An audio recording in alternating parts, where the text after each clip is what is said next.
Qué gusto tenerlos de nueva cuenta en su programa La Otra Puerta.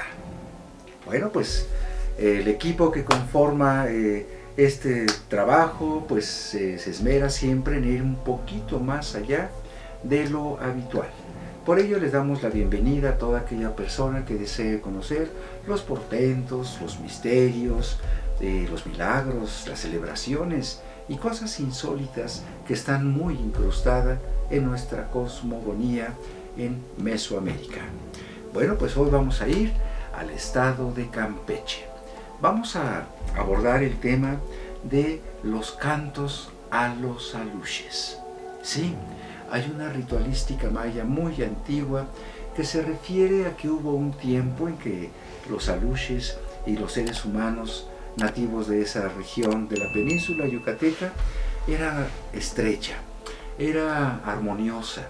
Incluso hay leyendas de el famoso Kunsansum, que era una especie de cordón energético, como si fuera biológico pero energético, que conectaba a importantes ciudades mayas como Uxmal, Chichén Itzá, en fin, Calakmul, Tulum, no se diga, y esta red como de tripas energéticas conectaban a las ciudades, y dentro de estas fluían unos animalitos muy sutiles que eran depositarios de mensajes acústicos, y estos transitaban por esa red de caminos llamados Sacbé, que intercambiaban comunicación de una manera verdaderamente insólita. ¿Qué les parece?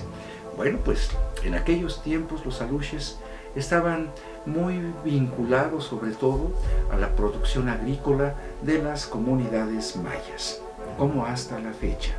Y justamente de lo que vamos a tratar el día de hoy es de un relato que comenta que en aquellos tiempos, cuando los mayas y los aluches, el Kunsansum y los Sacbés hacían verdaderas redes de comunicación entre las aldeas mayas, hubo un padre que iba con su hijo muy pequeño buscando en dónde sembrar. Y no era cualquier cosa, tenían que observar que no hubiese grandes arboledas, que no hubiese agua estancada, que la tierra estuviese en la mejor de las situaciones, y una vez encontrado un lugar adecuado, el padre le dijo al niño: no basta con elegir este sitio solo por sus características, hay que pedir permiso, porque todo lo que alcanzan a ver nuestros ojos tienen dueño. Hay un dueño de los cerros, hay un dueño de los animales, hay un dueño de los manantiales, hay dueños de las nubes, dueños de los vientos, y todo lo que permanece en esta naturaleza maravillosa tiene su dueño. Por ello, decía el padre al hijo, tenemos que pedir permiso. Y el niño simplemente cuestionó cuál era la manera de hacerlo. Y el padre le explicó: el día de hoy, en esta tierra que me parece la correcta para trabajarla, vamos a dejar una ofrenda. Y empezó a sacar de un cesto ofrendas como cigarros, fruta, comida, un sinnúmero de objetos, y le dijo a su hijo: bueno, pues habremos de dejarlo aquí y nos vamos a ir a dormir a aquella ladera. A la mañana siguiente regresaremos a ver cuál es la respuesta. Y así se hizo, con religioso orden, con gran detalle. El hombre fue acomodando toda la ofrenda, y una vez que concluyó, hizo un canto. Y este canto era para avisar a los aluches, esos pequeños seres de la naturaleza de aproximadamente, se dice, 1 metro de tamaño, de una agilidad notable, con la capacidad de emular el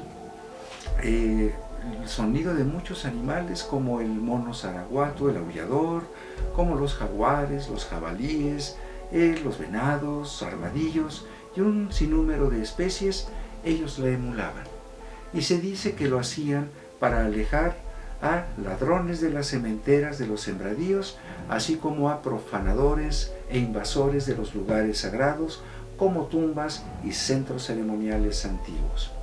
Lo cierto es que Una vez que se fueron a dormir padre e hijo, el padre le explicaba al pequeño cómo es la manera en que un men, el men recordemos que es un hombre que sana, un hombre que conoce el arte de manejar la salud del espíritu, el equilibrio entre lo que es la conciencia y lo que es el alma.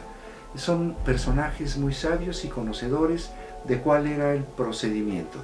Y a grosso modo, les diré que durante 7 lunas nuevas tenía que ir conformando con barro y arcilla las partes del cuerpo que iban a darle finalmente forma a una luche. Le vamos a dedicar más adelante un programa a este ritual, para que vean lo maravilloso y la profundidad que en el pensamiento maya implicaba hacer una luche. Bueno, resulta pues que este padre, pues después de hacer esos cantos, finalmente hizo una discreta hoguera hasta quedar profundamente dormidos.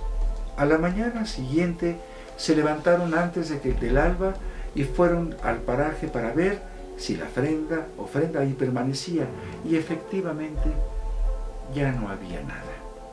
Entonces el niño le preguntó a su padre: ¿el hecho de que los aluches se hayan llevado la ofrenda significa que nos van a permitir trabajar la tierra? Y el padre dijo: así es, la respuesta ha sido favorable.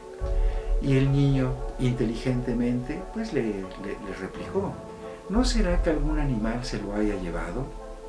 Y el padre, con una expresión de ternura, simplemente le respondió: los animales no fuman, y es una de las cosas que dejamos para tener la certeza de que son los aluches los que se llevan los cigarros, además de todo lo que se pone.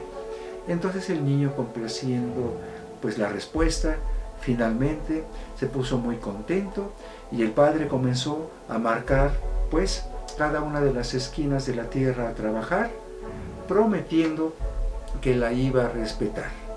Entonces limpió, barbechó, sembró y cosechó. Y una vez que concluyó, finalmente, mediante otro ritual y otra ofrenda, agradeció a los aluches el haberle permitido trabajar por 1 año esa tierra, y prometió dejarla descansar otro año mediante otro canto de agradecimiento que mucha gente de aquella región hasta la fecha entona. ¡Qué maravilla y qué respeto para poder interactuar con las energías fértiles de la Madre Tierra en lugares tan llenos de historia como es el estado de Campeche! Y bueno, ahora vamos al norte de nuestro país. Vamos al estado de Sonora, porque allá les he de comentar cuál es la leyenda dedicada básicamente a un lugar que es famoso, que es el Hospital Militar de Torín. Torín está en el municipio de Guaymas, en el estado de Sonora, y es tristemente célebre porque pues es un escenario que pertenece a una página negra de la historia de México. Era un enclave de Torín yaqui. Era un sitio donde los yaquis utilizaban pues su ubicación para poder comerciar, para ir al mar, que no está muy lejos, aproximadamente a unos 200 kilómetros, y era un punto incluso hasta de culto ancestral de la nación yaqui.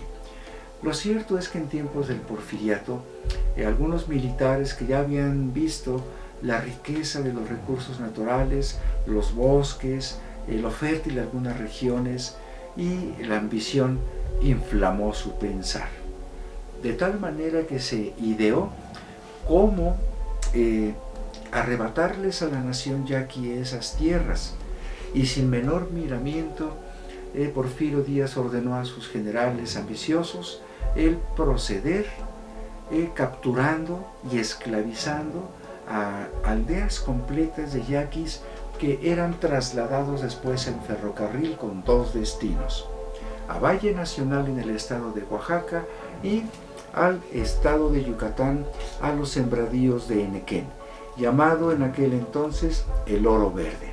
Y se le llamaba Oro Verde porque el Enequén, recordemos, es una planta, es una especie que tiene sus pencas muy puntiagudas y del cual se obtiene una fibra para hacer mecates. dado que en aquel entonces la manera más eficiente, rápida para comerciar entre Europa, África, Asia y América era por vía marítima, todo lo que estaba hecho con Enequén, que eran las grandes vergas, los cables, las cuerdas, estaban hechos de ello. Por ello se volvió tan demandante y sobre todo tan bien pagado, que fue llamado el oro verde. Y justo en estos sembradíos eran llevados esclavizados en ferrocarril los yaquis. En aquellos años también estaban llegando a México muchos migrantes que venían de China y venían de Corea. Venían buscando aventura y venían buscando nuevas formas de subsistir. Lo cierto es que tanto en Valle Nacional, Oaxaca, como en el estado de Yucatán, esclavos yaquis coreanos y chinos la pasaban muy mal. Se dice que un coreano tenía un promedio de vida de 6 meses y un yaqui lograba vivir hasta 2 años. Por ello, el equivalente productivo en esa inhumana forma de explotación era que el yaqui era tan resistente que equivalía al trabajo de 3 o 4 coreanos o chinos. Lo cierto es que los yaquis prácticamente fueron aniquilados, fueron desplazados de sus tierras, y en este hospital de Torín eran curados algunos de los yaquis heridos en la captura, y se dice que fue un centro de sufrimiento, de inclementes tormentos y sufrimientos corporales que eran infligidos a estos auténticos habitantes de esa región. Hasta la fecha la arquitectura de Torín es muy nostálgica en cuanto al porfiriato, pero realmente es una página que representa cuán cruel puede ser la autoridad con los desvalidos y cuánto daño puede causar la ambición de militares ambiciosos, insensibles a toda la hermandad de la humanidad. Lo cierto es que Torín tiene un estandarte de luto eterno por aquellas vidas ofrendadas, alimentando una maquinaria increíblemente voraz de recursos arrebatados de la historia. Así que esperemos que les hayan gustado estos 2 episodios de nuestro programa, y no olviden darle like, suscríbanse, compartan, y mandamos saludos a Andrés Guerra de Ixtlahuaca, por cierto. También saludamos mucho a Juan Rentería de Chalcalcingo. Saludamos también a Lupita Navarro, que nos envió ya también 2 publicaciones más y unas grabaciones muy interesantes, y deseamos lo mejor para ustedes, no solo por esta noche, sino por todas las que estén un poco más allá de la otra puerta. Hasta la próxima.